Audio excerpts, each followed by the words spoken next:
Hello friends, welcome back to Madhavi's kitchen and blogs. పిండి వడియాలు ఎలా ప్రిపేర్ చేసుకోవాలో చూసేద్దాం.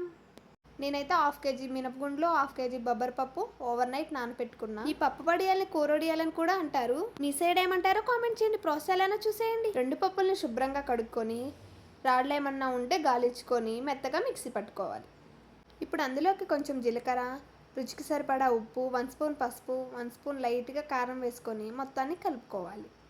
కలిపి పక్కన పెట్టుకోవాలి. ఇప్పుడు ఒక కాటన్ క్లాత్ తీసుకొని దాన్ని తడిపి మేడ మీద కానీ ఇలా మంచం మీద కానీ వేసుకోవాలి. ఇప్పుడు పక్కన పెట్టుకున్న పిండిని తీసుకొని ఇలా కొంచెం కొంచెం వడియాల్లా పెట్టుకోవాలి. ఇలా పిండి అంతా కూడా చిన్న చిన్న వడియాల్లా పెట్టుకోవాలి. మంచిగా ఎండ వస్తే 1 డేలో ఎండిపోతాయి. ఎండిన వడియాల్ని ఎలా తీయాలో నెక్స్ట్ వీడియోలో చెప్తా.